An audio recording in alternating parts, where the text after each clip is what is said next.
Buonasera.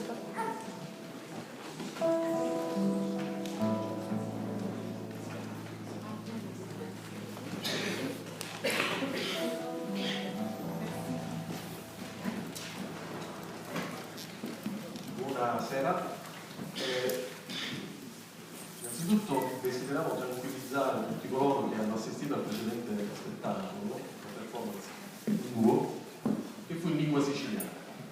Tranquillizzo, questo non sarà in lingua siciliana, bensì in dialetto marchigiano, bensì in francese. Quindi mi dispiace per quelli che non parlano francese, però sicuramente ce ne saranno pochi tra voi.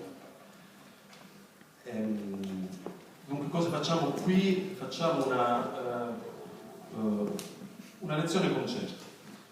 Non ha nessuna velleità accademica questo intervento, al contrario, cerchiamo di essere il più possibile legati non solo alle tradizioni popolari, ma alla comunicazione, all'espressione popolaristica. La scommessa è farlo sulla tradizione italiana, sulla storia italiana, sul carrefour, come si dice, sull'incrocio delle culture italiane con quelle europee ed extraeuropee, che danno questa magica esperienza della musica e della tradizione popolare italiana. Lo scopo è quindi quello di riuscire a raccontare come la tradizione italiana è il frutto di un incontro, di un crocevia di culture, e come queste culture a loro volta sono state anche influenzate da italiani come questo. Normalmente la lezione concerto ha una durata un po' lunga, noi l'abbiamo accorciata e soprattutto divisa in 2 episodi, quindi ne faremo un primo episodio, poi avrete altre cose, attività da seguire, e poi però tornate perché ci sarà il seguito.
Tutta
on a de musique à 4 temps, 3 temps, et non, là c'est 7 temps. En fait, on est en Macédoine. Et en plus, nous avons écouté 2 morceaux contemporains de la tradition populaire de la Renaissance européenne. La Folie d'Espagne est une villanelle napolitaine. Vous aurez certainement reconnu dans la trame des arrangements les univers féliniens et l'atterrissage final dans la Méditerranée balkanique. Mais quelle est donc cette confusion des genres? La folie. C'est une harmonie traditionnelle de la Renaissance espagnole qui a été élaborée sous forme de variations par de nombreux compositeurs. Cette version s'inspire des variations d'Arcangelo Corelli.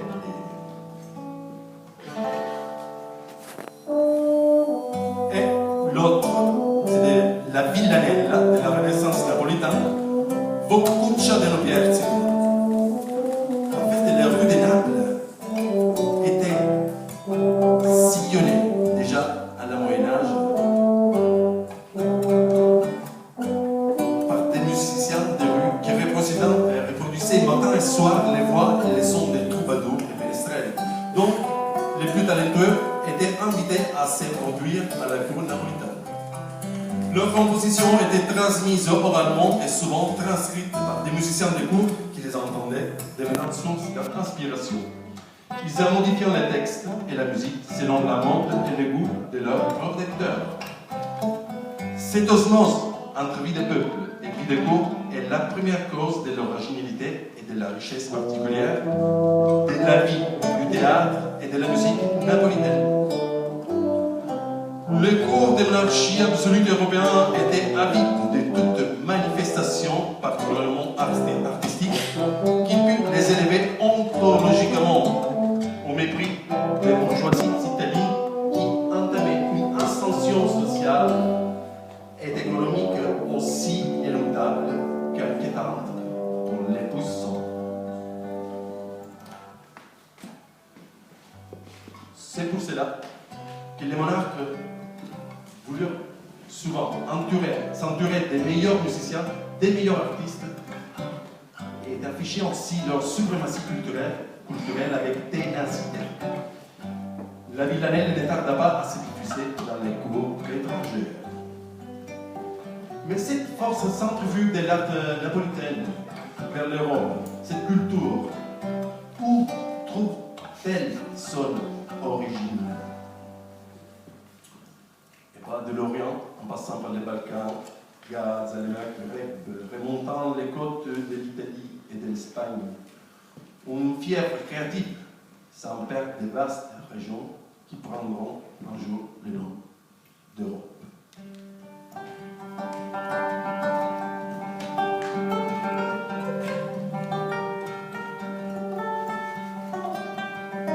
Afin de rendre hommage à ces carrefours culturels, à cette superposition d'époques, nous voudrions rassembler dans les morceaux qui suivent la culture arabo-valouse et la tradition moderne occidentale afro-américaine. L'ancien chant de la Mambada, peut-être remontant au 9e siècle, avec l'univers du jazz.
On s'arrête là, on reprend à tout à l'heure.